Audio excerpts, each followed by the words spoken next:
Kabanata 1171. Sa nasabing iyon, iniutos ni Hendrik na si Gerald ay maaresto. Hindi nagtagal, natagpuan ni Gerald ang kanyang sarili sa loob ng isang lihim na silid kasama si Hendrik. Sabihin mo sa akin, Gerald, may kamalayan ka bang anumang mga lihim na diskarte upang matanggal ang sinaunang pangkukulam? Malamig na tanong ni Hendrik. Mga sikretong diskarte. Ngayon bakit ko malalaman ang anupaman? Kung sa bagay, ang mga ganoong diskarte ay tinuturo lamang sa mga nasa loob ng Holy Witchcraft, hindi. Casual na sagot ni Gerald habang nakabilang ang tingin kay Hendrik. Mabuti mong itigil ang paglagay ng kilos sa harap ko, ang bata mo. Aaminin ko na gumamit ako ng isang lihim na sinaunang pamamaraan ng pangkukulam sa katawan ni Chester noong una. Ang partikular na pangkukulam na lason ang puso ng isang tao, na ginagawa silang kumilos sa sira-sira, hindi makatuwiran, at matinding paraan. Matapos ang isang mahabang tagal ng panahon, sinabi ng tao ay kalaunan ay mamamatay mula sa pagkabaliw. Maswerte akong napagtagumpayan ng isang sinaunang pamamaraan, alam mo. Anuman, nang makita ko ulit si Chester kanina, parang binuhat ang mangkukulam na ipinatong ko sa kanya. Habang nagawa niyang magkaroon muli ng kanyang kamalayan, natutuwa ako na pinatay pa rin siya ng matandang babae sa isang solong suntok. Kung hindi man, lahat ng aking plano ay para sa wala. Ungol ni Hendrik habang sinus ilaw niya si Gerald. Kinuha ang kwelyo ni Gerald, pagkatapos ay idinagdag niya. Ngayon bilasan mo at iluwa ang katotohanan. Kung hindi ikaw, kung gayon may iba pa ba sa iyo na bihasa sa mga sinaunang lihim na diskarte? Panipi, sa totoo lang, may napansin si Gerald na kakaiba tungkol kay Chester noong na-corner lang siya sa kakahuyan. Matapos magamit ang kanyang kakayahang magbasa ng isip kay Chester, napagtanto niya na si Chester ay hindi isang taong may masamang ugali. Sa kaibahan, tila siya ay patuloy na nagsisisi at nagtapat sa kanyang mga kasalanan. Kasabay nito, napansin din ni Gerald ang isang panloob na demonyo sa loob niya na nais na simpleng kumilos ng hindi mapigilan. May isang bagay na hindi nararamdaman na tama tungkol doon. Pagkatapos ng lahat, habang ang mga traumas sa pagkabata ay maaaring tiyak na may ugnay sa pagkakaroon ng matinding damdamin o damdamin, ang mga bagay na nadama ni Gerald sa loob ng Chester ay nasa isang bagong antas. Noon ay napagtanto ni Gerald na may isang taong gumamit ng pangmangkukulam sa puso sa kanya. Ang gayong pangkukulam ay nakakalason sa mga nahihirap, at ang pamamaraan ay maaaring gamitin sa anumang bahagi ng katawan. Kung ang isang tao ay hindi bihasa sa pamamaraan o kung hindi nila alam ang tungkol sa pagkakaroon nito sa una, kahit na ang isang master na may kasanayan sa mga lason ay hindi masasabi kung ang isang tao ay naghihirap mula sa pangkukulam. Gayunpaman, dati nang nagturo si Finlay at ipinasa ang lahat ng kanyang mga kasanayan kay Gerald. Bilang isang resulta, mas bihasa si Gerald sa mga lason mula noong nakatanggap siya ng lehitimong pagsasanay sa kanila. Anuman, ilang oras pagkatapos ng pangyayaring iyon, nakakita si Gerald ng pagkakataong alisin ang lason mula sa katawan ni Chester. Gayunpaman, pinigilan niya ang pagsabi sa Chester tungkol dito dahil nais lamang niyang sabihin sa kanya ang tungkol dito sa sandaling ganap na siyang nakabawi. Gayunpaman, iyon ang dahilan kung bakit tinrato ng husto ni Gerald si Chester. Kung hindi dahil sa lason, medyo may simple at mabait na personalidad si Chester. Ngunit walang pakinabang ang pag-iisip tungkol sa lahat ng ito ngayon. Si Chester ay wala na sa mga nabubuhay. Namatay siya dahil kay Gerald, at si Hendrik ang siyang nagtaguyod sa kanya. Sa pag-iisip tungkol doon, lumingon si Gerald upang masilaw ang mga punyal kay Hendrik, napakalawak na hangarin sa pagpatay na makikita sa kanyang mga mata. Hindi lamang ikaw ay tumatanggi na sagutin ang aking katanungan, ngunit ngayon ay nakatingin ka pa rin sa akin ng napapatay. Gawin mo gusto mo. Marami akong mga paraan upang magsalita ang isang taong walang silbi tulad mo.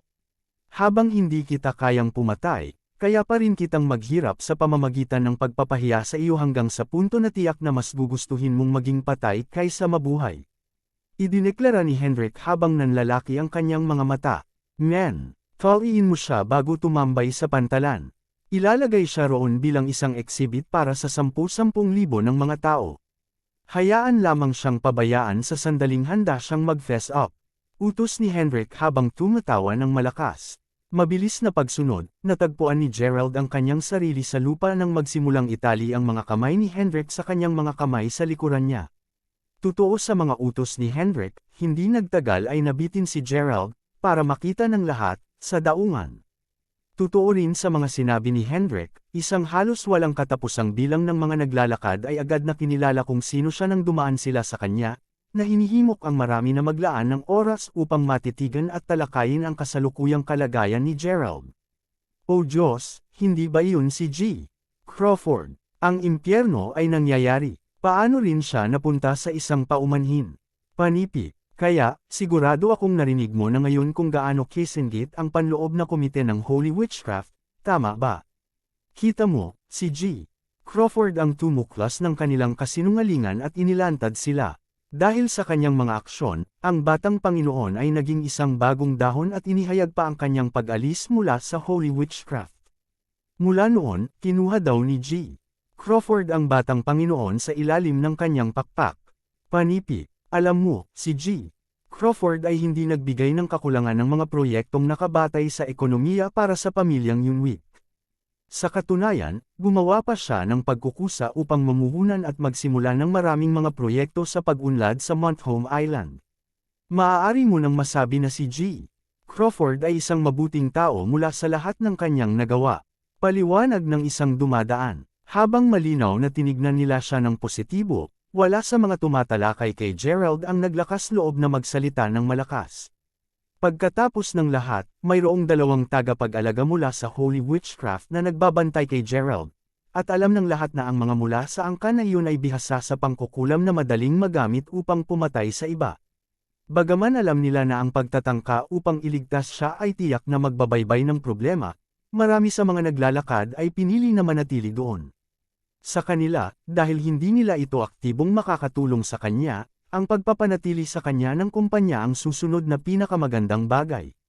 Sa oras na iyon, isang kotse ang dahan-daang nagmaneho sa lugar. Tuldok, tuldok, tuldok. Ham! Miss Ina, tingnan mo. Si G. Crawford. Bulalas ng gulat na driver nang makita niya kung sino ang naangat sa port. Narinig iyon, agad niyang pinagsama ang mga bintana ng sasakyan upang tingnan ang sarili. Naturally, ang paningin ni Gerald sa ganoong kondisyon ay nakaramdam siya ng lubos na pagkabalisa. Habang siya ay labis na tinukso na ibababa kaagad kay Gerald, agad niyang pinapaalalahanan ang kanyang sarili na ang kanyang kasalukuyang sitwasyon ay medyo perpekto para sa plano niyang mag-ehersisyo. Sa kanyang pag-iisip, nabuod niya na matapos dumating si Gerald sa puntong hindi na niya kaya ang kahihiyan, kalaunan ay mapagtanto niya na siya lamang ang taong tunay na nagmamalasakit sa kanya. Sa puntong iyon, tiyak na pipiliin niyang lumapit sa kanya, na humihingi ng awa. Para sa kanyang plano na magkatotoo, alam niya na kailangan niyang tiisin ang kanyang sariling sakit, kahit na ito ay gumawa ng bahagyang pagkabalisa sa kanya. Ganito talaga, well, wala siyang kinalaman sa amin. Magpatuloy ka, sagot ni Ina habang nakapikit. Hindi matapang na antalahin ang pagsakay sa kotse, sumunod lamang ang driver at nagmaneho. Samantala, iniisip ni Gerald sa kanyang sarili, kailangan kong mabilis na mag-isip ng isang paraan upang mabawi ang aking lakas. Kung magpapatuloy ito, tiyak na mamimiss ko ang pangako ng banal na tubig. Gayunpaman, kahit na makatakas ako, wala akong totoong paraan ng pakikipag-ugnay kay Lolo. Kudlit, lumipas ang mga oras at maya-maya, gabi na. Kabanata 1172. Sa puntong iyon, dahil sa takot na ang mga mula sa loob ng karamihan ng tao ay magtatangkang iligtas si Gerald, ang dalawang tagapag-alaga, na tinalakay na bantayan si Gerald, ay mabilis na tinaboy ang sinumang pumili na manatili sa likuran. Bilang isang resulta, natahimik lamang ang natira nang tumingin si Gerald sa buwan sa langit na hating gabi. Sa buong hapon kanina, nanatiling nakatuon si Gerald sa pag-iisip ng isang paraan upang mapalaya ang kanyang selyo. Pagkatapos ng lahat, hindi lamang ang orasan ay nakakakuha, ngunit si Gerald ay may napagtanto din mula sa pagkamatay ni Chester. Ang pagiging iyon, hindi niya pinapayagan ang sinumang iba pa sa paligid niya na maghirap ng anumang pinsala o mamatay dahil sa kanya. Sa pag-iisip na iyon, kalaunan ay nakagawa siya ng isang pamamaraan upang masira ang kanyang mga selyo. Bumalik noong una niyang natagpuan ng Diyos, nakakita si Gerald ng isang hugis singsing na jade pendant na nakapaloob sa kanyang mga alaala sa kanyang isipan.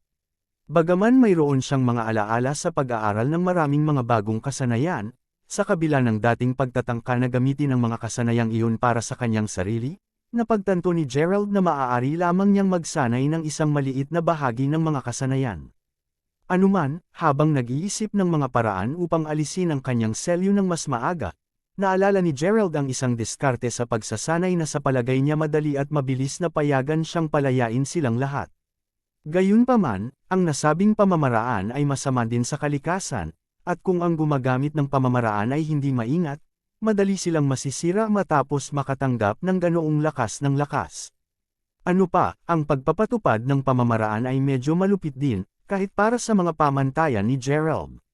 Dahil dito, ginugol niya ang marami sa kanyang natitirang oras sa pag-iisip kung dapat ba niyang gawin ang panganib at gumamit ng isang mapanganib na pamamaraan.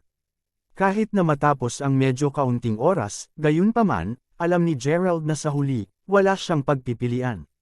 Walang simpleng paraan, at alam niya na hindi niya kayang payagan na may mangyaring masamang mangyari kay Joshua at sa iba pa dahil sa kanyang pag-aalangan. Gayunpaman, upang magamit talaga ang diskarteng ito, kinailangan muna ni Gerald na sanayin ito ng ilang oras, kaya't naisip niya na ang hating gabi ang magiging pinakamahusay na oras upang magawa ito.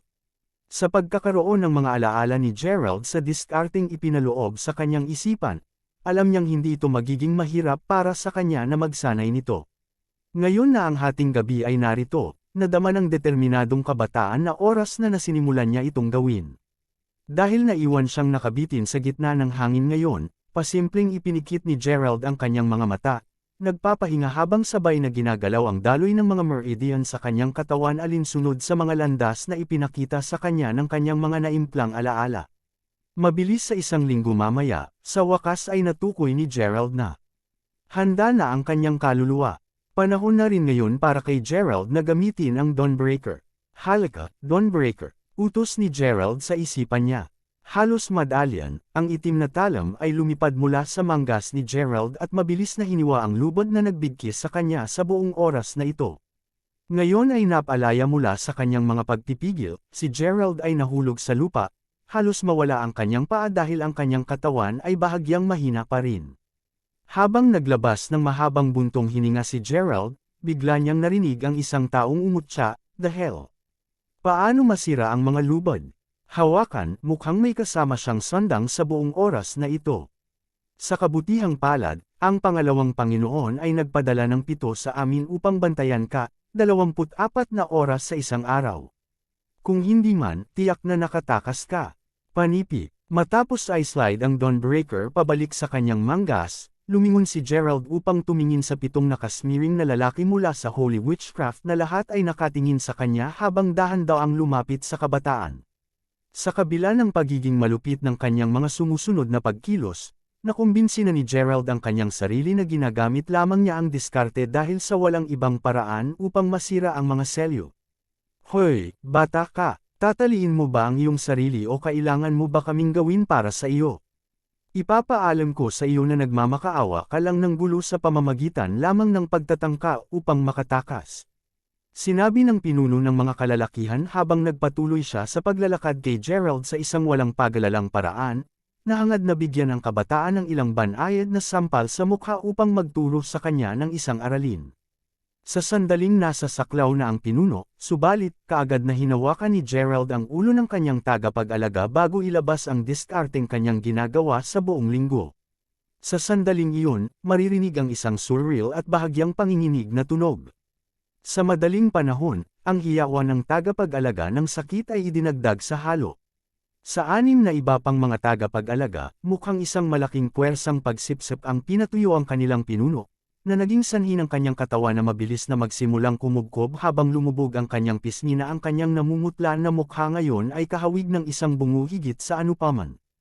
Ang balat ng kanilang pinuno ay agad na naging isang kulay itim na itim habang nagpatuloy ito sa pag-urong hanggang sa isang punto kung saan nananatili lamang ang mga abo. Paglabas ng kanyang mahigpit na pagkakahawak sa mga abo, lumingon si Gerald upang tignan ang anim na nagsisigaw na mga lalaki na pawang na paralisa sa takot matapos masaksihan ang mga katatakutan na mayroon si Gerald, nakatuon lamang mismo sa kanilang mismong mga mata. Kabanata 1173. Ang masasamang pamamaraan na ito ay kilala bilang Soul Eater, at sa paggamit nito, mabilis na naalis ni Gerald ang sigla ng kanyang biktima, na ginawang sarili niya. Naturally, nangangahulugan ito na mas maraming mga kaluluwang kanyang hinigop, mas maraming lakas at lakas ang makukuha niya. Wala sa mga tagapag-alaga ang umaasa kay Gerald na magtataglay ng gayong nakayayamot na kasanayan, ngunit huli na para sa kanila upang makatakas. Sa parehong pamamaraan, mabilis na natanggap ni Gerald ang sigla ng anim na natitirang mga lalaki, na nagreresulta sa bawat isa sa kanila ay naging mga tambak na alikabok lamang. Matapos makumplito ang gawa, ang mabangis na pagpapasya ay sumilaw sa mga mata ni Gerald habang nakatingin sa malayo. Habang nakuhang muli niya ngayon ang halos 30% ng kanyang lakas, alam na alam ni Gerald na kahit sa kanyang kasagsagan na lakas, hindi pa rin siya magiging tugma para kay Keina ng isang long shot. Sa pag-iisip na iyon, alam niya na kailangan niyang lumayo mula sa Keina hanggat maaari. Pagkatapos ng lahat, ang kanyang kasalukuyang prioridad ay upang hanapin pa rin ang tunay na babaeng nakaputi. Kahit na, sigurado si Gerald na hindi ito magiging ganito kadali dahil si Keina ay may mga supernatural na kapangyarihan.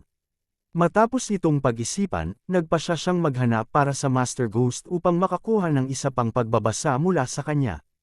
Pagkatapos ng lahat, hanggang sa puntong ito, lahat ng hinulaan ni Master Ghost ay nagkatotoo. Tungkol sa matandang marka na sinabi sa kanya ng Master Ghost na tumira muna bago maganap ang kanyang susunod na pagbabasa, alam ngayon ni Gerald na si Keina ay marahil ang tao na hinulaan ng nakaraang sesyon ng panghuhula na magkita siya. Dahil talagang may kakayahang mahulaan niya ang lahat ng mga kaganapang ito, tiyak na makakapagbigay ng mahusay na lead ang Master Ghost para sa susunod na hakbang ni Gerald. Anuman, dapat kong isave muna ang Panginoong Fenderson at ang iba pa bago umalis.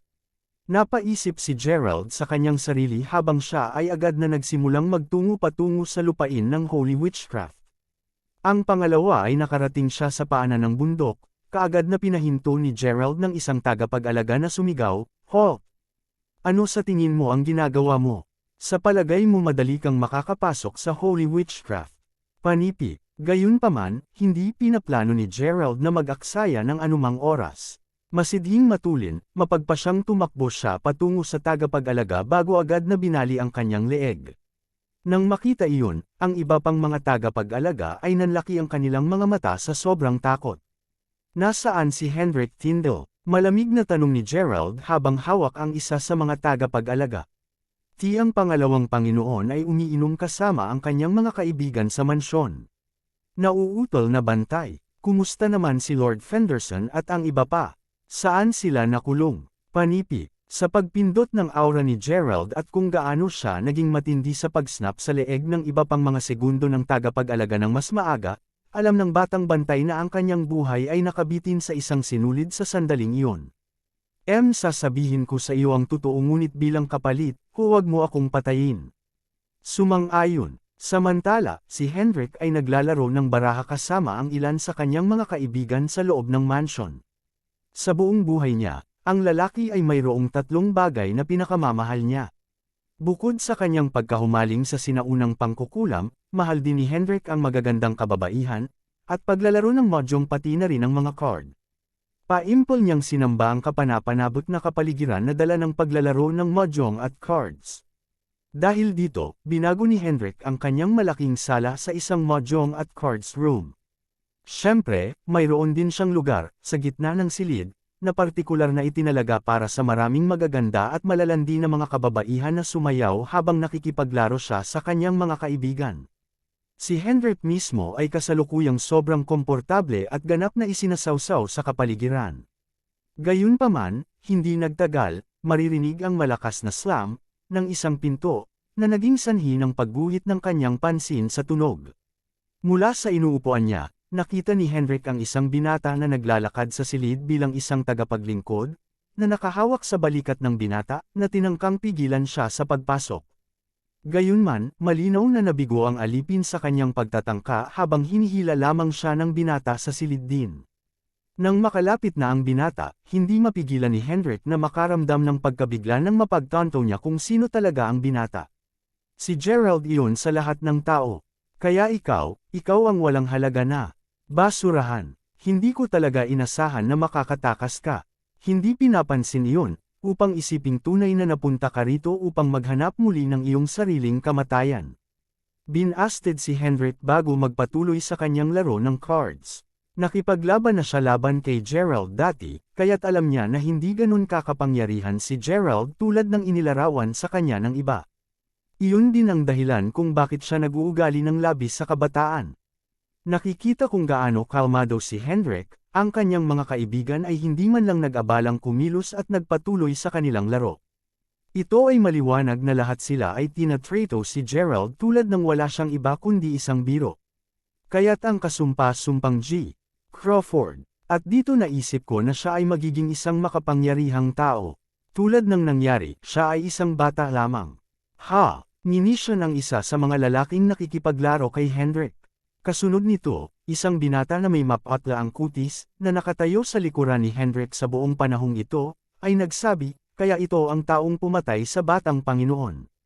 Paano ganap na perpekto? Nagpaplano akong magtungo sa daungan ng isa sa mga araw na ito upang tingnan kung gaano siya kaawa-awang nakabitin doon, alam mo.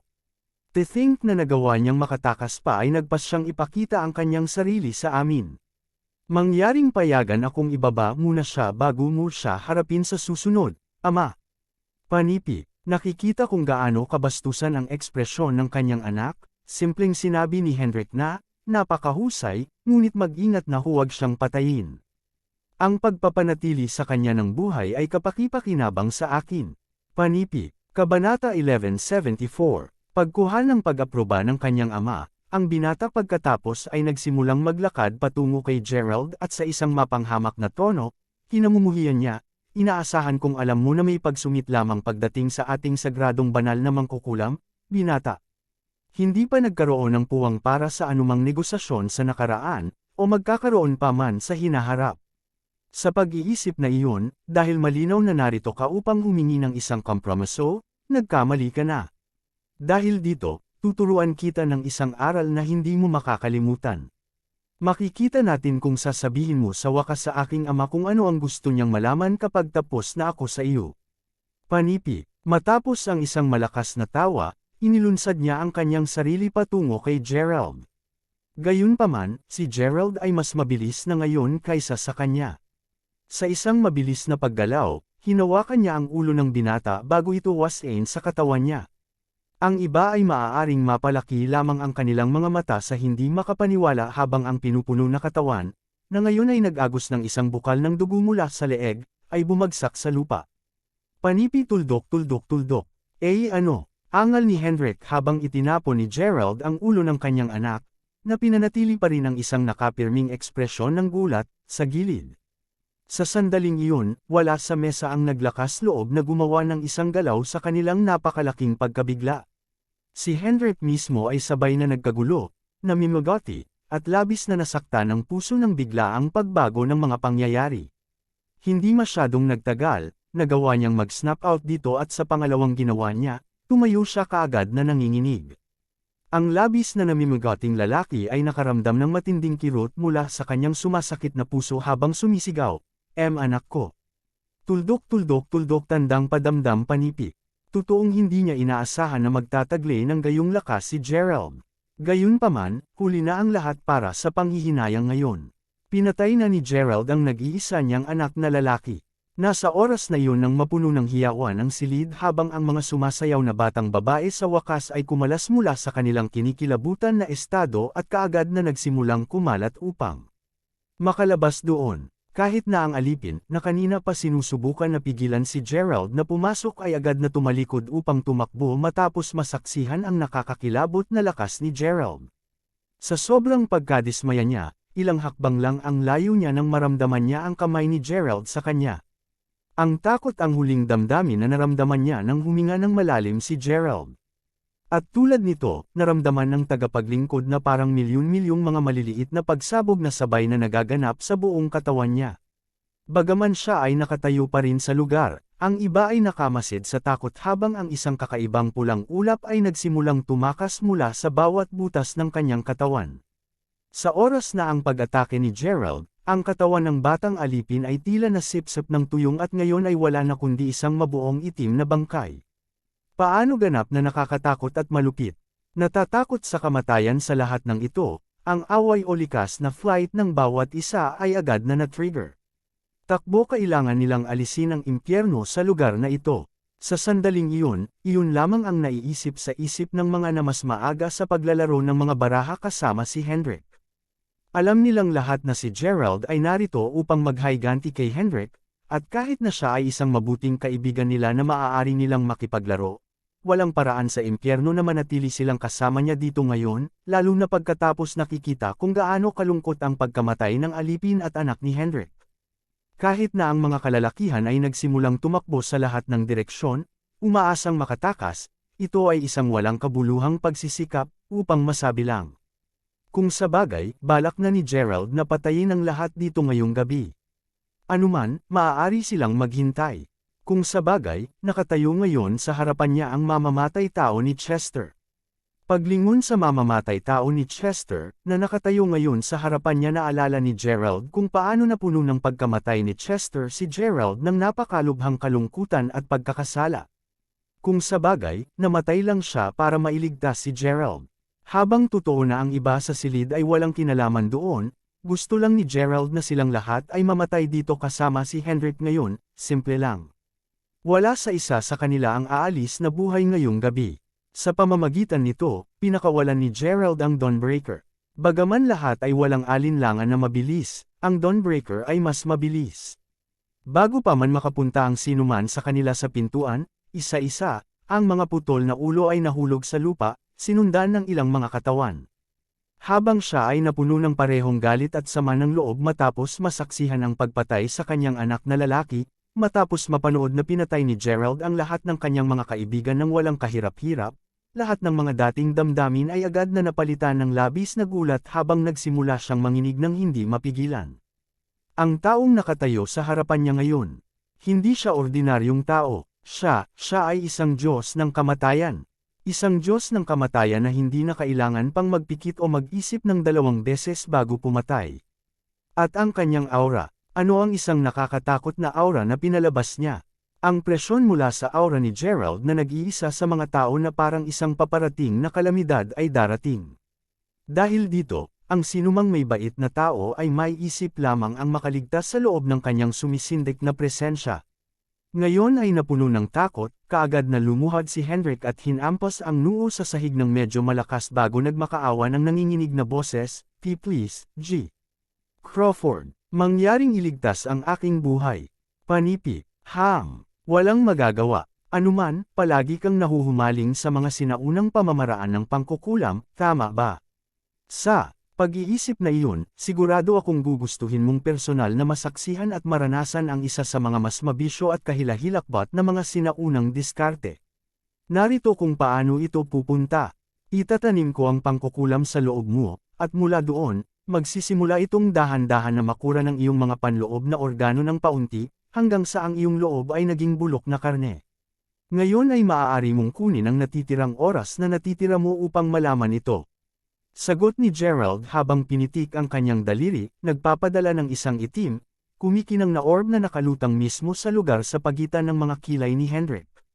Nakikinig sa nakakakilabot na hiyawan ng hapis ni Hendrik habang nakahiga siya sa may takip na bangkay, pinanatili ni Gerald ang isang walang malasakit na ekspresyon habang sinabi niya, "Namatay ka dahil sa akin, Chester.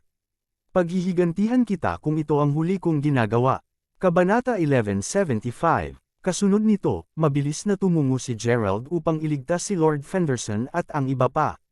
Ang mga ito ay dinakip din mula ng balak ni Hendrik na pahirapan sila kung tumanggi pa ring isuko ni Gerald ang mga sinaunang pamamaraan ng pangkukulam pagkalipas ng ilang sandali. Sa kabutihang palad, hindi masyadong personal na nagawa sa kanila ni Hendrik. Gayunpaman, kahit na ang sakit ni Lord Fenderson ay gumaling, lahat ng pagkapagod, takot, at pagpapahirap na naranasan ng 70 taong gulang na lalaki ay malinaw na nagdulot sa kanya. Sa oras na sila ay napalaya, nalaman ni Gerald na si Lord Fenderson ay nakomatose ng ilang sandali. Habang lahat sila ay nagsimulang umalis sa manor, hindi napigilan ng isang pagod na si Joshua na magtanong, "Speaking of which, Senyor, aalis ka ulit pagkatapos nito? Kung nasaan ka, saan ka pupunta sa susunod?" "Panipi, hahanapin ko si Master Ghost. Hindi ko na lang maituloy ang pananatili sa Montholm Island. Huwag mag-alala, sisiguraduhin kong mag-uutos sa ilang mga bantay ng aking pamilya upang ligtas na isama kayong lahat pabalik sa lalawigan ng Salford," sagot ni Gerald na isang bakas ng kawalan ng kakayahan at kapaitan ang nasasalamin sa kanyang mga mata. Napakalakas pa rin ni Kaina para sa kanya na makasama ngayon. Kung hindi siya nakagawa ng mabilis na pagtakas habang makakaya niya, madali niya itong mahuli para sa buong kawalang hanggan. Kung papayagan niya itong mangyari, alam niyang hindi na siya magkakaroon ng pagkakataon na ipagpatuloy ang paghahanap para kay Mila at sa kanyang pangalawang tiyuhin. Upang maiwasan iyon, kinailangan agad ni Gerald na umalis sa lugar na ito. "Panipi, tuldok. Senyor, ako." Habang tinutokso si Joshua na sabihin kay Gerald na nais niyang sumama, matapos itong pag-isipan, naramdaman niya na sa wakas ay magiging pabigat siya kay Gerald, kaya naman pinigilan niya ang pagkumpleto ng kanyang sentensya. Tinapik sa balikat si Joshua, sinabi ni Gerald na, "Alam ko kung ano ang gusto mong sabihin, ngunit mayroon ka ring mahalagang trabaho, alam mo ba? Sina Lord Fenderson at Mindy ay lubhang nangangailangan ng iyong paggamot, kung tutuusin. Tungkol naman kay Jasmine, humanap ako ng paraan upang palayain siya maaga o huli. Anuman, kailangan mo ring umalis muna. Kung nagagawa kong lampasan ang trahedyang ito sa isang piraso, tiyak na siguraduhin kong maglaan ng ilang oras upang lumapit at pagalingin si Mindy at Lord Fenderson sa iyo." "Panipi." Narinig iyon, tumango lang si Joshua bago sabihin, "Ayos lang. Ingatan mo ang lahat ng iyong ginagawa, nakatatanda." "Panipi, gagawin ko. Column na ito sa ngayon kung gayon." "Ingat," sagot ni Gerald bago tumalikod at mabilis na tumungo sa jungle. Sa isang iglap lang ng mata, nawala na si Gerald sa paningin ni Joshua. Samantala, nagbubuhos si Jasmine ng isang tasa ng ginseng tea pabalik sa Yunwick Manor. Nang matapos siya, inilagay niya ito sa isang lamesa sa sala bago lumingon upang tingnan ang kama. Nakaupo ito, ay isang mahinahong nagmuni-muni kay Kaina na nakapikit ang parehong mata. Habang totoong balak ni Kaina na patayin si Jasmine sa simula, pagkatapos ng ilang oras sa kanya at pakinggan ang sasabihin ni Jasmine, si Kaina ay nagsisimulang magustuhan na ang dalaga. Bagaman hindi siya masyadong nagsabi, inaasahan talaga ni Kaina na si Jasmine ay mananatili sa tabi niya sa pangmatagalan. Ang simpleng pakikipag-chat kay Jasmine kapag wala si Kaina o kapag nakaharap siya sa isang mahirap na panahon ay sapat na para sa kanya. Si Jasmine naman, simpleng hindi niya maiwasang makaramdam ng simpatsya kay Kaina. Habang alam niya na si Kaina ay hindi isang mabuting tao, nakapwa sila babae, lubos na naiintindihan ni Jasmine ang sakit ng pagmamahal sa isang tao na hindi pa makakasama ang nasabing tao. Kung sabagay, ganoon din ang naramdaman niya kay Gerald. Kung mayroon man na maunawaan kung gaano kakilakilabot ang pakiramdam na hindi makasama ang kanilang minamahal, magiging ang dalawang ito. Habang iniisip ni Jasmine ang tungkol dito, si Kaina, na nakaupo sa cross-legged sa buong oras, ay biglang binuka ang kanyang mga mata bago tumayo bigla habang sumisigaw. Hindi, nakatakas siya. "Panipi, halika ulit." "Sino ang nakatakas?" tanong ni Jasmine. "Sino pa? Pinag-uusapan ko si Gerald, syempre." Sagot ni Kaina habang isang litong ekspresyon ang ipinakita sa kanyang mukha. Nasilyo na niya ang lahat ng kanyang mga meridian. Paano niya natanggal ang banal na mangkukulam nang wala ang kanyang lakas sa loob? Sa pag-iisip tungkol dito, napagtanto niya na seryoso niya itong minamaliit. Habang patuloy mong tinatanggihan na hindi ka siya, ang iyong katusuhan ay kapareho niya. Napaisip si Kaina sa sarili. Nang marinig iyon, agad na nadama ni Jasmine na parang isang mabigat na pasanin ang naalis mula sa kanyang puso. Pagkakita niyon, lumingon si Kaina kay Jasmine ng isang matagumpay na ngiti bago sabihin, "Mas mabuti na hindi ka pa masyadong masaya. Hindi siya gaanong nakakadulas sa aking mga daliri. Hindi ngayon." Hawak ko siya ng mahigpit sa tabi ko hanggang sa araw na sa wakas ay maging lalaki ko siya. Panipi. Matapos sabihin iyon, agad siyang lumabas ng silid, at tulad nito, wala na siya. Si Gerald mismo, na may husay sa pagtakas sa ilalim ng tubig, ay umaalis na sa isla sa tulong ng bato na nagtutulak ng tubig. Kabanata 1176. Sa matagumpay na pagtakas sa isla ng Montholm, agad na tinahak ni Gerald ang daang dagat patungong Langfern Mountain sa Hollymark City. Gayunpaman, hindi nagtagal bago niya napagtanto na may isang taong nakalok sa kanyang aura. Hindi mahalaga kung gaano siya nagtangka upang mapupuksa ang taong sumusubaybay sa kanya, nabigo lamang siya. Tunay ba na kalooban ng Diyos na hindi ko mahanap si Mila at pangalawang tiyuhin? Si Gerald ay naiisip sa sarili na medyo balisa. Anong uri ng napakalawak na supernatural na kapangyarihan ang mayroon kay Keina? Sa totoo lang, marahil siya lang ang ibang tunay na nangungunang Panginoon na nakilala ni Gerald bukod kay Finlay. Paano ganap na nakakatakot? Sa kabila ng pag-alam kung paano nakasalansan ng mga laban ay laban sa kanya, nagpersige si Gerald, payag na pinapagod ang kaunting lakas na naiwan niya hanggat mayroon pa ring isang kislap ng pag-asa. Bandang 3:00 ng umaga nang dumating si Gerald sa paanan ng Langfern Mountain. Sa oras na iyon, ang taong nakalok sa kanyang aura ay nararamdaman ding mas malapit kaysa sa dati. Alam na maaabutan niya siya kaagad kung nagpatuloy siya sa pagliyad sa paligid, kaagad na sinugod ni Gerald ang bundok. Gayunpaman, ang pangalawang dumating siya sa Langfern Church, naiwan siyang ganap na namangha. Ang buong simbahan ay walang laman. Dahil sa kung maalikabok ang lugar, naramdaman ni Gerald na ligtas na ipalagay na ang bawat isa na nakikibahagi sa mga aktibidad dito ay matagal nang lumikas sa gusali. Hindi nais na sumuko ng hindi sinusubukan, sinubukan ni Gerald na hanapin ang anumang mga bakas ng oras sa loob ng simbahan. Sa kanyang pagkadismaya, hindi niya nakita ang isang solong kaluluwa sa loob bukod sa kanya. Paano ito nangyari? Sinabi ni Gerald sa kanyang sarili, mukhang bahagyang nawala at nabawasan habang nakatayo sa silid sa likuran na minsang dinala sa kanya ni Ghost. Ang kanyang kasalukuyang sitwasyon ay katulad ng isang setting kung saan niya nagawang magsimula ng sunog pagkatapos ng labis na paghihirap. Gayunpaman, bago pa niya masimulan ang pag-init ng kanyang sarili, may nagdaos ng isang palanggana ng malamig na tubig sa buong ibabaw nito. Sa madaling salita, matapos ang napakaraming pinagdaanan, ito ay isang pagpapakita kung gaano nadarama ang pagkadismaya ngayon ni Gerald. Ang nagulat pa rin kay Gerald, gayunpaman, ay malaman na ang Ghost at ang iba pa ay biglang umalis. Bakit pa sila umalis sa una? Sa sandaling iyon, biglang narinig ang isang boses na tulad ng bata na tumatawag, Gerald.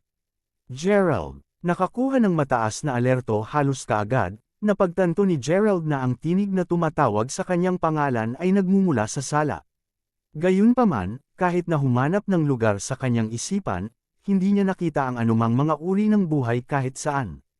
Gerald. Gerald, ulit muli ng marahan, malabata na tinig nang marinig ang tili ng kung anong parang gulong. Sa pagtataka ni Gerald, napanood niya ang isang maluwag na tabla na biglang nagsimulang lumipat. Pagkalipas ng segundo, isang maliit na robot na uri na ginawa sa isang solong tangkay ng kawayan, dahan-daang lumapit sa kanya. Bagaman ito ay tila ganap na gawa sa kawayan, ang robot mismo ay may natatanging hitsura na kahawig ng isang parang buhay na batang babae, sa isang lugar na may edad na 5, na mayroong 2 braids. Ang mga mata nito ay kumikinang na berde, tumingin ito kay Gerald bago tumawag, Gerald. Panipi tuldok tuldok tuldok. Oo, kaya't sa wakas ay narito ka na. Matagal na kitang hinihintay na malapit na akong maubusan ng baterya. Sagot ng maliit na robot. Ano, hinihintay mo ako? Maaari ka bang magkaroon ng kamalayan? Nagtatakang tanong ni Gerald. Siyempre ginagawa ko. Si Master Ghost ang nag-iwan sa akin dito upang hintayin ka, alam mo.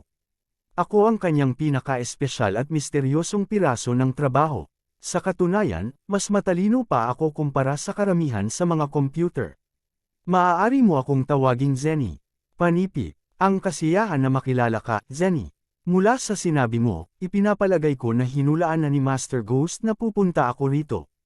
Mayroon ba siyang mensahe para sa akin? Tanong ni Gerald. Sa katunayan, kita mo, sa iyong huling pagbisita, humiling si Master Ghost na hulaan ang iyong kapalaran. Gayunpaman, dahil tinanggihan mo ang kanyang alok, hindi eksaktong puwersahin ng Master Ghost ang pagbabasa sa iyo. Bilang isang resulta, sa sandaling umalis ka, lihim na binasa ng Master Ghost ang iyong kapalaran sa pamamagitan ng paggamit ng siyam na Dragon's Technique na pamamaraan sa pamamagitan ng paggamit ng mga kopya ng palad na naiwan mo. Matapos malaman ang lahat ng mangyayari, napagtanto niya na ang susunod na mangyayari ay malamang na makakaapekto sa buhay ng hindi bababa sa 100 mga tao sa loob ng simbahan. Bilang isang resulta, ang Master Ghost at ang iba pa ay umalis na matagal na. Gayunpaman, iniwan niya ako upang maipasa ko sa iyo ang ilang mga mensahe. Inaasahan niya talaga na ang kanyang mga salita ay makakatulong sa iyo na malampasan ang iyong kasalukuyang krisis. Paliwanag ni Zenny, gaano katunayang maalalahanin sa kanya. Inaamin ko ngayon na maaaring ako ay masyadong matuwid sa sarili at mayabang noon. Anuman, ano ang nais sabihin sa akin ni Master Ghost? Zenny, Kabanata 1177. Kaya, sinabi ng Master Ghost na habang ikaw ay kasalukuyang nakakulong, hindi ka dapat makaramdam ng pagkabalisa o pag-abala dahil ito lang ang iyong kapalaran na naglalaro, Gerald. Idinagdag din niya na ang iyong kapalaran ay hindi magtatapos sa loob ng isang araw, at hindi mo rin malulutas ang sagot na hinahanap mo sa iyong puso sa loob ng maikling panahon din. Ang lahat ng ito ay hindi maiiwasan, kaya sa pag-iisip na iyon, ang magagawa mo lamang ay harapin ang lahat ng iyong mga hadlang ng buong tapang. Paliwanag ni Zenny, narinig iyon, simpleng tumanggo si Gerald.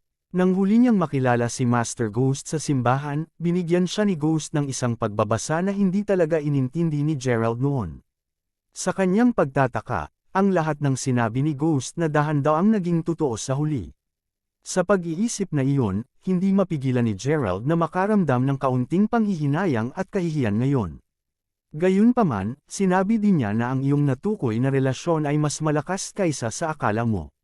Sa sandaling makaharap mo siya at magpasya na harapin ang kanyang ulo, magtatapos lamang ito na nakakaapekto sa mga tao sa paligid mo. Pinakahihintay ng aking Panginoon ang iyong pagbisita sa pinakamahabang oras, ngunit medyo huli ka na. Kita mo, hindi ka lang niya lihim na nagpapadala ng mensahe sa iyo upang ibahagi ang alam niya. Kung nagawa niya ito, kailangan niyang bayaran ang presyo sa pamamagitan ng pagtanggap ng gantimpala para sa kanyang malaking kasalanan ng paggulo sa kapalaran. Anuman, hindi ganap na imposibleng i-crack ang nakatalagang relasyon na ito. Panipi, tandaan na hindi siya isang ordinaryong tao. Sa halip, kabilang siya sa isang tiyak na grupo ng enerhiya. Bilang isang resulta, habang siya ay napakalakas, mayroon siyang sariling nakamamatay na kahinaan, na ang kanyang pagiging aura at tadhana ay nabawasan ng malaki sa pagitan ng 10 at 15 araw ng bawat buwan. Dahil ang kanyang lakas ay tumanggi sa matarik sa panahong iyon, iyon ang iyong pinakamahusay na pagkakataon at oras upang makitungo sa kanya. Panipi, nodding ulit, sinigurado ni Gerald na maitatala ang lahat ng sinasabi ni Zenny. Habang siya ay maaaring hamina sa pagitan ng tagal ng panahon, napansin ko na ang aking panloob na lakas ay hindi maaaring saktan siya sa lahat. Sagot ni Gerald na medyo sumimangot. Ngunit syempre hindi. Ang iyong lakas sa loob ay hindi pa dumaan sa bautismo ng langit. Basta alam mo, ang ordinaryong lakas sa loob ay hindi nagtataglay ng aspeto sa pagganap at lakas ng yin mula sa langit.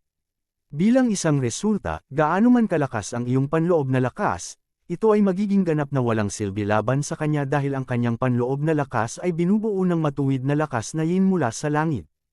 Isang bagay na hindi may kumpara ng ordinaryong lakas sa loob. Panipi, dagdag pa ni Zenny, upang sumailalim sa bautismo ng langit, kailangan mo munang makahanap ng isang bato na tinawag na circumcise. Sa sandaling mahahanap mo ito, kakailanganin mong hawakan ito sa iyong parehong mga kamay upang makuha ang kakanyahan ng araw at buwan. Ang bato ay tiyak na makakatulong sa iyo ng malaki at sa lalong madaling panahon. Ang iyong panloob na lakas ay maaaring sumailalim sa isang kumpletong pagbabago. Panipi, circumcise. Sa katunayan, ang circumcise ay isang espiritual na bato na ginawa ng parehong langit at lupa. Nakatago ito sa kaibuturan ng mga bundok at nasisipsip nito ang kakanyahan mula sa langit at lupa, ginagawa itong napakalakas. Sa katunayan, ito ang pinakamalakas na yin enerhiya na nagagamit sa buong mundo. Hanggat maaari mong makuha ang bato, tiyak na magkakaroon ka ng mas mataas na pagkakataong maiwasan ang panganib at malagpasan ang krisis na ito sa isang piraso. Panipi, ngunit saan nga ba ito matatagpuan? At sa sandaling nandoon ako, paano ko ito mahahanap? Wala talaga akong oras upang dahan-daang hanapin ito dahil mainit na siya sa aking buntot. Talagang na-corner ako tulad ng isang daga sa oras na ito. Sagot ni Gerald, halata sa kanyang boses ang kanyang pagkabalisa. Huwag kang mag-alala, sapagkat nahulaan na ng Master Ghost ang lahat ng ito. Bilang isang resulta, naghanda siya para sa iyo ng ilang mga sukat, Gerald, kaya't mag-focus ka at kunin ang sasabihin ko sa tabi, Gerald. Sabi ni Zenny. Matapos makita ang pagtango nito, ipinaliwanag ni Zenny, kita mo, ang dahilan kung bakit hindi mo siya matatakasan ay dahil ang bango sa iyong katawan ay naiiba kumpara sa isang ordinaryong tao. Dahil dito, hindi mo talaga maiwawaksi at kahit na pinamamahalaan mong gawin ito, madali kanyang mahahanap kahit saan ka magpunta.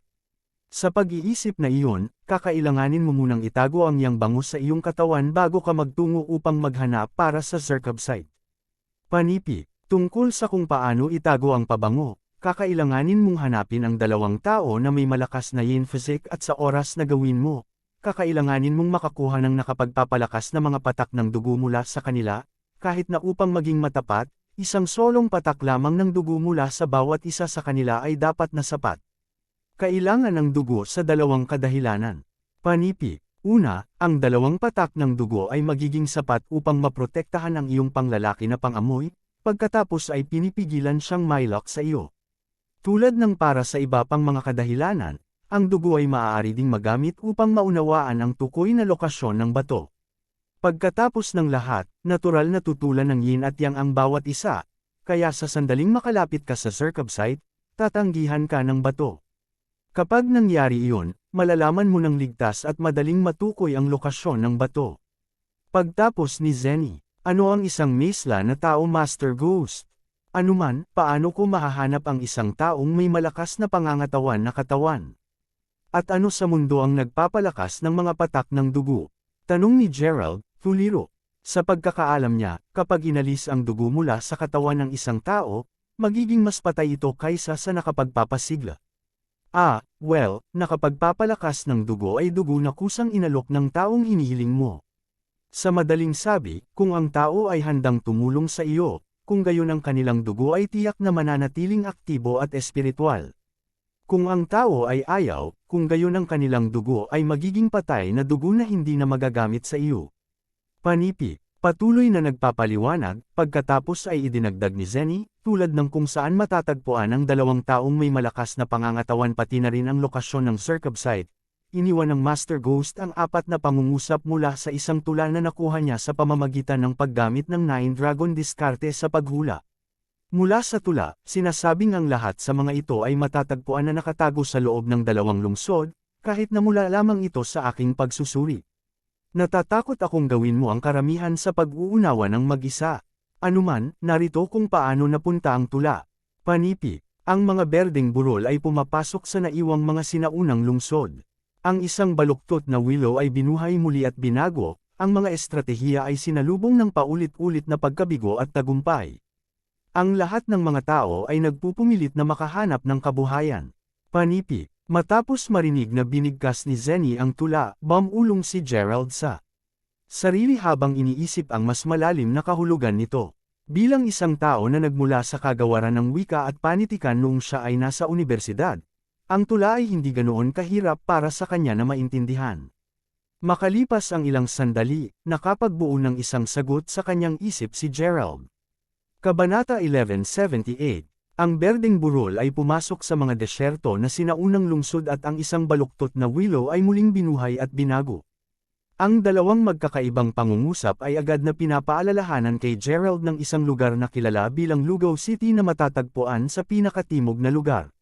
Tulad ng para sa mga strategist ay natugunan ng paulit-ulit na kabiguan at tagumpay at ang mga tao ay nagpupumilit na makahanap ng kabuhayan, si Gerald ay halos hindi na isipin ang tungkol sa kung ano ang tinutukoy nito. Kung sa bagay, masyadong pamilyar siya sa lugar na iyon.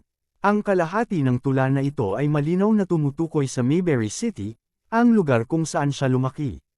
Kung ang kanyang mga pagbawas ay tama, tila ang tatlong bagay na hinahanap niya ay matatagpuan sa parehong Lugaw City at Mayberry City. Pinag-uusapan, Gerald, sinabi ni Master Ghost na dahil hindi ka pa dumaan sa bautismo ng langit, ang pag-aaway ay hindi maiiwasan sa sandaling makilala mo ang isang taong may malakas na pangangatawan. Kahit na, hindi mo kailangang mag-alala tungkol doon. Panipi, nag-iwan si Master ng 2 charms para sa iyo, at ang una ay makakatulong sa iyo na pansamantalang itago ang iyang enerhiya sa iyong katawan. Sa ganoong paraan, hindi siya makakalok sa iyo ng ilang sandali. Kahit na, dapat kang magmadali sa mga lugar na kailangan mo, dahil hindi masyadong magtatagal ang kakayahan ng Jade Charm. Panipi, tungkol sa pangalawang alindog ng Jade, tutulungan ka ng isang ito na matukoy kung ang bato ng Circumcite ay nasa loob ng lungsod o hindi. Kung nadarama ito sa loob ng lungsod, pagkatapos ay magsisimulang mag-burn ang alindog. Habang ito ay tiyak na makakatulong sa iyo na matukoy kung saan ang bato ay mas mabilis, mayroong isang kondisyon na kailangan mong sundin. Hindi ka pinapayagan na gamitin ang iyong panloob na lakas hanggang sa makita mo ang bato, at talagang binigyang diin ito ng Master. Mangyaring tandaan ang kondisyon na iyon. Ngayon nga, wala ka ng masyadong oras, kaya bilisan mo at umalis ka na. Sabi ni Zenny. Nang matapos ang kanyang pangungusap, 2 maliit na kahon ang lumabas mula sa bibig ni Zenny, at sa mga ito, ay ang 2 charms ng Jade na sinabi niya kay Gerald. Inalis ang 2 kahon sa kanyang bibig, pagkatapos ay sumagot si Gerald, "Got it. Sige, bilisan mo at umalis ka na. Kung hindi man, tunay na magiging huli na para sa iyo." Pag-usad ni Zenny. Pagdating pa lang ni Gerald sa pintuan, nag-freeze muna siya saglit bago lumingon upang tanungin, "Speaking of which, sinabi ba sa iyo ni Master Ghost kung saan siya nagpunta? Paano ko siya mahahanap?" Panipi, sinabi sa akin ni Master na kung pareho kayong hindi nakalaan na magkita muli, kung gayon walang tunay na dahilan para mag-crosspath kayo. Gayunpaman, kung ikaw at ang Master ay tunay na nakasalalay upang muling magsama-sama, sa gayon makikita mo siya muli. Sa totoo lang, hawakan mo, Gerald. Mayroong isang huling bagay na nais ng Master Ghost na sabihin ko sa iyo. Sigaw ni Zenny. Ano ito? Kailangan mong mag-ingat sa mga tao sa paligid mo. Mag-ingat sa mga nasa paligid ko. Anong ibig mong sabihin? Tanong agad ni Gerald. Gayunpaman, eksaktong panahon na iyon nang lumabo ang mga unang kumikinang na mga mata ni Zenny. Malinaw na ang kanyang mga baterya ay sa wakas ay namatay. Kahit na may mga katanungan pa siya, alam ni Gerald na hindi na niya kayang manatili pa doon. Ito ay dahil ang pakiramdam ng pagiging nakalok sa biglang nadama paraan mas malakas kaysa sa dati. Nandito siya. Ang pagdurog sa unang alindog ng Jade sa kanyang kamay habang paalalahanan niya ang kanyang sarili na huwag gamitin ang kanyang lakas sa loob, pagkatapos ay mabilis na bumaba sa tapat ng bundok si Gerald. Hindi nagtagal pagkatapos ng isang malakas na bugzo ng hangin ang biglang nagsimulang magluto. Sa isang punto, napakagulo ng hangin kaya ang lahat ng mga bintana at pintuan ng simbahan ay nagsimulang umiling ng marahas. Makalipas ang mga segundo, isang batang babae ang nakatayo sa harap ng simbahan, nakakunot ang noo habang umuungol, "Gaano kaiba?" Sumusumpa ako na maramdaman ko ang kanyang aura ng napakalinaw kani-kanina lang. Paano siya naglaho ng walang bakas? Naturally, ang babaeng pinag-uusapan ay walang iba kundi si Keina. Kabanata 1179. Paano sa lupa niya ito nagawa? Kahit na nagawa niyang makuha muli ang kanyang panloob na lakas, imposible para sa kanya na itago ang kanyang enerhiya mula sa akin. Dapat may tumulong sa kanya upang makatakas. Bakit? Basta bakit may makakatulong sa kanya na iwan ako? Ang taong iyon. Ang taong tumulong sa kanya ay dapat malaman na hindi ko siya maaaring mawala. Ang taong iyon ay tiyak na sinusubukan na salungatin ako sa pamamagitan ng pagpapatuloy sa aking paghihirap.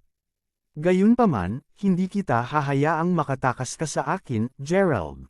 Kahit na kailangan kong habulin ka hanggang sa dulo ng daigdig. Ungol ni Keina sa sarili habang nanginginig sa di mapigil ang galit, nasasalamin ng kanyang mga mata na duguan ng labis na kapitan. Ang kanyang napakalawak na hangarin sa pagpatay ay nag-iisa lamang na nagbago sa himpapawid ng labis na ang buong simbahan ay nadama na ito ay pinahiran lamang ng hamog na nagyelo. Sa oras na si Gerald ay sa wakas ay nakarating sa paanan ng bundok, lumingon siya upang tumingin sa Langevern Church sa huling pagkakataon. Nalaman lamang na nasusunog na ito. Sa katunayan, naging sunog na ang apoy ay mabilis na kumalat sa buong natitirang bundok. Walang pag-aalinlangan si Gerald na ang lugar na ito ay mapupunta sa mga lugar ng pagkasira sa madaling araw. Kasabay nito, natagpuan din niya ang kanyang sarili na nakadarama ng higit na paggalang kay Master Ghost sa kanyang puso. Pagkatapos ng lahat ng kanyang hula ay laging nagkatotoo. Kahit na, ano ang sinusubukang sabihin sa kanya ng Master Ghost sa pamamagitan ng pagsabi kay Gerald na mag-ingat sa mga nasa paligid niya. Anuman ito, alam ni Gerald na hindi siya makakakuha ng agarang sagot kahit na may stress niya ito. Hindi nais na pag-isipan ito sa sandaling ito, simpleng ginamit ni Gerald ang dilim ng gabi upang masulit siya habang tumatakbo siya hanggang sa pantalan ng Hollymark City. Kahit na hindi pinayagan si Gerald na gamitin ang kanyang lakas sa loob, medyo malakas pa rin siya sa pisikal. Hindi nagtagal, nakarating siya sa daungan. Pagkuha ng isang pampasaherong barko pabalik sa lupa, mabilis siyang sumakay sa isang tren diretso patungong Lugaw City sa sandaling makakaya niya. Makalipas ang 3 araw pagkalipas ng tuluyan nang lumakad si Gerald sa Lugaw City. Ang lungsod mismo ay katulad ng mga maliliit na bayan sa loob ng mga sinaunang kabisera, at ang mga lansangan nito ay may linya ng mga sinaunang mukhang gusali. Mula sa nakikita ni Gerald, mayroon ding kasaganaan ng mga sinaunang tradisyonal na katutubong sining sa loob ng lungsod na iyon.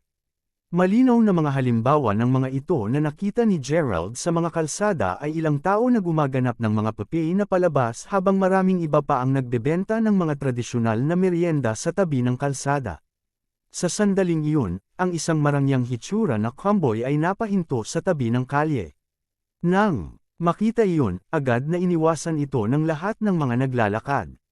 Pagkatapos ng lahat, mula sa kung gaano kamahal ang convoy, maliwanag na ang batang Panginoon o ginang doon ay nagmula sa isang prestihiyoso at maimpluwensyang pamilya. Sa pag-iisip na iyon, wala sa mga naglalakad ang naglakas loob na lumapit sa kanila sa takot na maaari silang aksidenteng makasama sa hindi kinakailangang gulo. Ang bawat tao ay nagpatuloy sa pagmamasid sa sitwasyon mula sa malayo habang ang 2 batang babae na mukhang bata ay lumabas mula sa isa sa mga kotse. Ang mas bata sa dalawa ay mukhang nasa 18, at kahit na ang kanyang hitsura ng kabataan ay walang anumang pahiwatig ng kapanahunan, ang kanyang katawan, sa kabilang banda, ay medyo nakabuo. Tungkol naman sa nakatatandang kapatid na babae, na mukhang siya ay 23, siya ay medyo matangkad at ang kanyang figure ay banal. Dahil sa kanilang napakalawak na kagandahan, mabilis nilang naakit ang pansin ng karamihan, kung hindi lahat, ng mga tao sa paligid. Sa kung paano ganap na nakamamanghang kapwa sila tumingin, maraming natagpuan na mahirap na huwag ay lakip ang kanilang mga mata sa mga kagandahan. Ano ang tunay na magandang duo? Naisip ang lahat ng naruroon. Manalo ka, Kandrai, tingnan mo. Ang mga titig mula sa mga lalaking iyon ay nakakainis. Walang paraan upang makapagpamili tayo ng masaya sa ganitong paraan. Reklamo ng nakababatang kapatid. Mismong si Kandrai, na siyang nakatatandang kapatid na babae, ay lumitaw na mas may edad at mas maingat kaysa sa kanyang nakababatang kapatid na babae. Sa pamamagitan ng isang mas kagaya ng ugali na pag-uugali, sumagot siya pagkatapos, kahit na hindi ka nagsasalita, walang makokonsidera sa iyo na walang imik. Ako ay nasa isang masamang pakiramdam kamakailan na kung saan ay kung bakit ka nagpasya na ilabas ka sa pamimili kasama ko. Huwag pansinin ang kanilang mga tingin at mag-enjoy lang tayo sa ating shopping trip. Panipi, sa nasabing iyon, ang parehong mga batang babae ay pagkatapos ay dumulas sa mga maskara bago maglakad patungo sa lugar ng pamimili, magkahawak. Sumusunod malapit sa likod ng 2 batang babae ay ilang mga tanod na tinitiyak na magbigay ng mahigpit, babala ang tingin sa mga nakatingin pa rin sa duo. Siyempre, ito ang nagudyok sa mga kalalakihan na mabilis na bawiin ang kanilang mga tingin at lumakad palayo. Kahit na ang kanilang pagdating ay naging sanhi ng isang menor de edad na pang-amoy, nagtapos ito ng mas mabilis sa pagsisimula nito, at lahat ay nagpatuloy sa kanilang ginagawa kanina. Nasa paligid iyon noon nang lumabas si Gerald sa isang tindahan ng damit. Nakasuot ngayon ng isang simpleng hanay ng mga casual na damit, nagsimula siyang magtungo sa tabi ng kalsada upang bumili ng kanyang mga merienda upang mapunan ang kanyang tiyan. Kahit na si Gerald ay maruming mayaman, sa pagtatapos ng araw, alam niya na malilinlang lamang niya ang kanyang sarili kung magpapatuloy siyang mapanatili ang kanyang mapagmataas at mapagmataas na panig dito. Kung sa bagay, hindi pa siya naging uri ng tao na nasisiyahan sa pamumuhay ng labis. Kabanata 1180. Ang laging nais na gawin ni Gerald ay upang mabuhay ng isang ordinaryong buhay. Anuman, ngayon na siya ay nasa Lugao City, kailangan niyang magsimulang maghanap ng mga taong may malakas na mga pisikal na katawan. Para sa lahat ng alam niya, kailangan niyang gumala sa mga lugar kung saan maraming tao ang nagtitipon. Sa madaling salita, ang mga abalang lokasyon tulad ng mga istasyon ng tren at mataong mga kalsada sa komersyo. Sa pag-iisip na iyon, alam niya na ngayon ay isang magandang panahon sa anumang upang simulan ang paghahanap. Sa nakikita niya, ang Lugao City ay isang buhay na lugar, at habang naglalakad siya, nakita niya ang ilang mga kwadra na nagbebenta ng maliliit na pendant na dating pagmamay-ari ng mga ninuno ng mga nagbebenta. Ang ilan sa kanila ay tila nagbebenta ng tila mga radio mula noong mga taon ng 1970 na rin. Habang nakatingin sa paligid, napansin ni Gerald ang maraming tao, sa halip ay nasa sabik, na nagtitipon sa isa sa mga pwesto. Kasunod nito, may narinig siyang boses na nagsasabing, "Sir, please. Kailangan ko ng pera agad upang gamutin ang aking may sakit na anak. Alamin na ang jade na ito ay naipasa ng marami sa aking mga ninuno. Kahit na ipinasa ito sa akin ng aking ina, wala talaga akong pagpipilian kundi ibenta ito. Ibinebenta ko lang ito sa 8,000. 8,000, sabi ko. Panipi." Sa kabila ng malaking karamihan ng tao, si Gerald ay may matalim at tumpak na pandinig, na pinapayagan siyang tumpak na makinig sa boses. Nang maramdaman na mayroong hindi tama, mabilis siyang dumula sa karamihan ng tao upang makita kung ano ang nangyayari para sa kanyang sarili. Ang impyerno, sinasabi mo sa akin na ang sirang piraso ng jade na ito ay nagkakahalaga ng 8,000 dolyar. Ipapaalam ko sa iyo na nakita ko ang maraming mga pendant ng jade dati sa aking buhay, kaya madali kong masasabi na ito ay peke lamang. Gaano ka manggahas na subukang lokohin ako? Mula sa kalidad ng bagay na ito, 8 dolyar ay magiging isang napakalaking kita para sa iyo. Ngayon na nagalit ka sa akin, gayunpaman, hindi lamang hindi kita bibigyan ng 1 sentimo, ngunit bubugbugin din kita. Idineklara ang mayamang binata habang agad niyang sinisipa ang nagbebenta. Ang nagbebenta mismo ay isang nasa edad na lalaki, at sa tabi niya, nakatayo ang kanyang anak na babae. Hindi nais na alisin ng mayamang binata ang kanyang jade, agad na lumuhad ang lalaki, malinaw na humihingi ng awa. Mula sa naobserbahan niya, nagawa ni Gerald na makuha ang kabuluhan ng sitwasyon.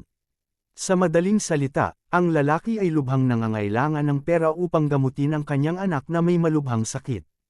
Bilang isang resulta, ipinagbibili niya ang pendant ng jade na naipasa sa kanya ng kanyang mga ninuno para sa isang mababang presyo lamang upang makakuha ng sapat upang gamutin ang kanyang anak habang ang isang mayamang binata ay nagustuhan sa nasabing pendant, hindi siya handa na umubuop ang pera na ang lalaki na nasa edad ay ang pagpepresyo nito.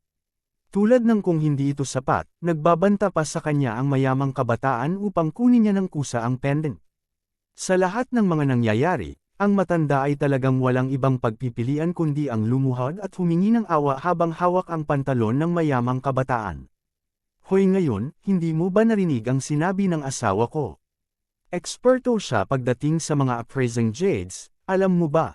Dahil nakumpirma na niya na sinusubukan mong magbenta ng peking para sa napakataas na presyo, dapat kang matuwa na pinapabayaan ka namin ng madali sa pamamagitan ng hindi pagtawag sa mga pulis. Hayaan mo na siya. Sigaw ng isang babaeng may mabibigat na pampaganda, na nakatayo sa tabi ng kanyang asawa sa buong panahong ito, habang sinisimulan niya ang paghampas sa mukha ng lalaki na nasa katanghaliang gulang na may matatalim na sulok ng kanyang LV na handbag. Sinasabi ko sa iyo na ang pendant na jade ay nagkakahalaga ng hindi bababa sa 15,000 dolyar. Ibinebenta ko lamang ito sa mababang presyo na ito dahil wala akong ibang pagpipilian. Kung hindi mo nais na bilhin ito sa presyong iyon, mangyaring ibalik ito sa akin. Hindi ko na ito ibinebenta. Sigaw ng lalaki habang nagpatuloy sa pagmamakaawa. Oh, hindi mo na ito ibinebenta, sabi mo. Tandaan na kinuha mo na ang aking 50 dolyar ng mas maaga at ang jade pendant ay nasa kamay ko na. Nangangahulugan iyon na ang aming transaksyon ay nakumpleto na. Kung nais mong bilhin muli ito sa akin, pagkatapos ay babayaran mo muna ako ng 30,000 dolyar. Idineklara ang kasintahan ng kabataan sa isang malamig na tono habang nakahawak siya sa jade pendant. Bayaran mo lang ang asawa ko sa halagang iyon at sa iyon na ulit ang sirang pendant na ito. Habang hinihintay ang bayad, narito, abutin mo. Dagdag ng babae habang agad niyang itinapon ang pendant sa tapat na direksyon. Nanlaki ang mga mata, agad na pumikit ang nasa katanghaliang lalaki upang mahuli ito. Siyempre, walang paraan na mahuhuli niya ang pendant ng jade sa oras mula sa kasalukuyang kinatatayuan niya. Ang pangalawa ng palawit ay nahulog sa lupa, agad itong nabasag sa mga piraso. Aking palawit sa jade, sigaw ng lalaki, na dumudugo na mula sa sulok ng kanyang kanang mata dahil sa pagkatama ng handbag ng babae kanina, habang siya ay nakaluhod na gulat, na parang ang buong mundo niya ay gumuho kasama ang pendant. Hahaha, mukhang hindi mo nahuli ang pendant sa oras. Sa iyo yan kaya mas mabuti pang huwag mo akong sisihin. Squealed the woman in glee habang pumapalakpak siya. Ikaw, sinira mo ang aking jade pendant. Bayaran mo ako. Sigaw ng nasa katanghali ang lalaki habang kaagad niyang sinisugod ang masamang babae. Gayunpaman, bago siya makalayo, marami sa mga bodyguard ng mayamang kabataan ang humawak sa leeg ng lalaki, na hinawakan siya sa lugar.